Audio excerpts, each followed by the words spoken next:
Artificial intelligence is set to transform our workplaces. But how ready is our workforce for this rapidly changing technology, and what impact will it have on jobs right now and jobs in the future? On one hand, some commentators believe it will simply wipe out many roles, while others believe it will revolutionise the way that we work. To find out more, I've been meeting people working in different fields of AI. Hi, I'm Tio, and I'm an AI prompt engineer at AutoGen AI. Prompt engineering is finding a way to communicate with AI models using natural language. It's a way for everyone to be able to talk to AI, and it means that it's accessible to everybody. So AutoGen AI builds a solution using linguistic engineering and machine learning for people who are writing bids, tenders, and proposals. Some people have referred to AI in very grandiose terms, saying it's almost like it's an industrial revolution. You know, I mean, do you feel that it's going to have that level of impact on roles?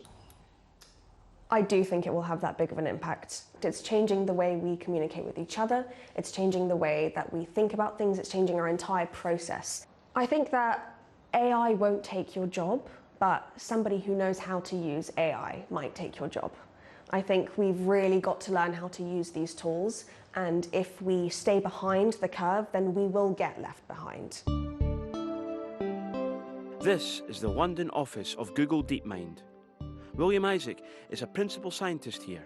He focuses on the field of AI ethics. AI will have the capacity to have a kind of transformative both in innovation and kind of economic impacts. You know, but I think for the individuals, I think we're going to see a spectrum, and you know, we'll see areas where where we'll have AI kind of augment existing tasks and really kind of really take away some of the areas that people just find a bit kind of a bit like drudgery right now. But then there'll be other areas where it'll be empowering, where it'll be areas where it will help kind of enhance your ability to do things well. I think the most important part is that there's a dialogue about it. William believes the ultimate goal is an AI which is safe, useful, and able to represent everyone. What's the ethics behind building AI models which maybe just reflect our own biases, our own political beliefs, our own social beliefs? Ideally, you want AI systems that are representative, just full stop, that they are able to actually represent a range of views, and by default, they do. They're trained on the internet and the data that's underneath it, and it can actually represent a range of views. I'm Matthew Schwartz. I'm a principal security engineer for Amazon Web Services Generative AI Red Team. For others working in AI, they are troublemakers. My job is to break Amazon generative AI technologies so real-world attackers can't. Is it like ethical hacking? Would that be a way to describe it? You definitely could call it ethical hacking. Amazon pays myself and a number of other members on the team to try and compromise our systems before they go out. I use AI to assist me in many of the tasks that I do. To me, it's really refreshing to always see a new technology that's rapidly evolving. Does that give us some challenges? Yes, but that's also the exciting part, right? The exciting part is, how do I test this new technology? So are we preparing our workforce for this changing landscape? I'm Mirella Lapazza. I'm a professor of natural language processing at the School of Informatics at the University of Edinburgh.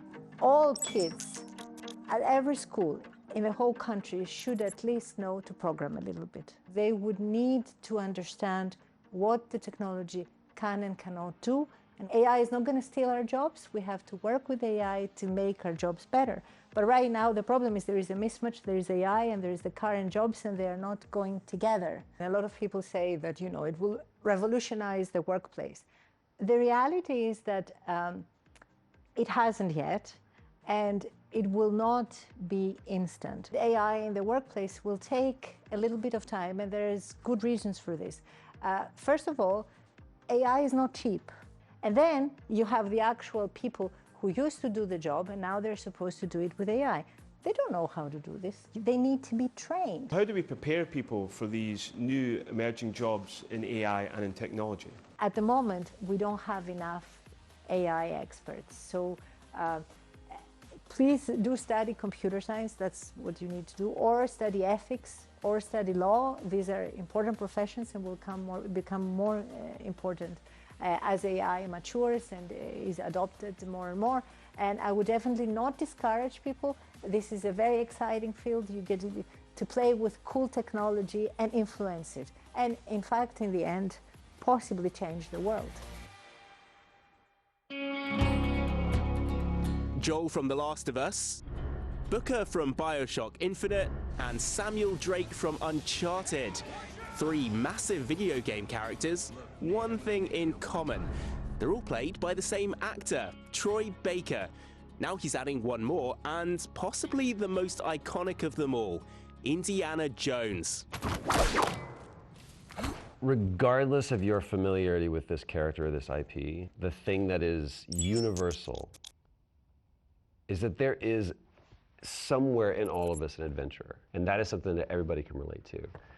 And what all of us have tried to make over the last almost 4 years of making this game is something that speaks to that adventurous spirit. Our whole thing is turning you into Indiana Jones to bring out the adventurer in you. We have to make haste. I just saw Father Ventura with a black shirt on his way to the Castello. People will have probably worked it out from the hat and from the jacket, but you are playing Indiana Jones. What's it like stepping into such an iconic role? I actually brought this from home, by the way. This is mine. It's gonna sound so cheesy, but it's the truth. It's truly a dream come true. I said, who is Father Ventura? We call him the Men in Black, a friend of Mussolini. Before I ever even thought about being an actor or working in games, this is a character that I've looked up to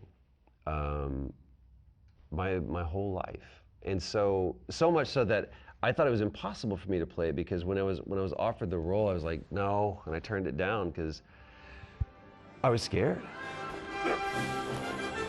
Indiana Jones and the Great Circle tells a new story for Indy on PC and Xbox first, a PlayStation 5 version's coming out next year, something Microsoft originally said wouldn't happen. And while it might look like Harrison Ford here, the voice and face and body movements are all Troy's. How do you see the landscape as being different now from when you first started? I think that there are more opportunities for more actors from all walks to be in this. And the reason why I love games is because, again, it's this partnership between the player and the actor, and we both get to inhabit this role. And I believe that these are empathy machines. I believe that there's nothing like thinking about a character, and then I can watch that character and they can have this beautiful, dramatic, emotive moment, and then all of a sudden, I move that left stick and that character moves. And now I have agency and control in what they're doing in this environment, in my choice. This is the evolution of the story, is how can I let you know what my experience has been? And if I can tell you what my experience is, and more so, you can experience what my experience has been, well, now we have empathy. And I think that if we were able to walk in each other's shoes just a little bit, might be a little bit kinder. It sounds, you know, sunshine and rainbows, but I think the world would be a better place.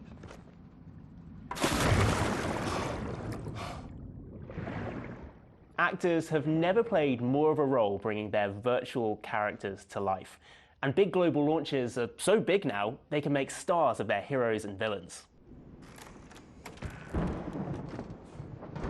This time, that includes Marios Gavrilis and his new villain, Voss. Part of my work was to create a new character from scratch, but at the same time remain in the context and the tone of the realm of Indiana Jones. It's no rocket science. You can't reinvent the thing, right? You have to kind of match the tone of it. But it was a lot of fun, man, I can tell you that. You know, very often we're referred to as voice actors. What we're actually doing with the PCAP thing is full-on acting. This is something people forget. Like, we're not just doing the voice. It's the entire body. It's the entirety of our performance that's being captured. What do you make of this kind of movement for actors in games having much more of a celebrity status than they might have in the past? You got to understand, this is a big industry. So. Somebody like Troy Baker, he is up there deservedly so. He built up his credits over the years, you know, playing some of the most remarkable characters in gaming history. this whole celebrity thing, and kind of like proof of concept is that they're asking A-listers from Hollywood play in games. Norman Reedus and Keanu Reeves and all these guys. It's no coincidence. I think the gaming market has huge potential, and this is just the beginning. And that's it from Indy and from us for this week. Thanks for watching, and we will see you soon. Nice view.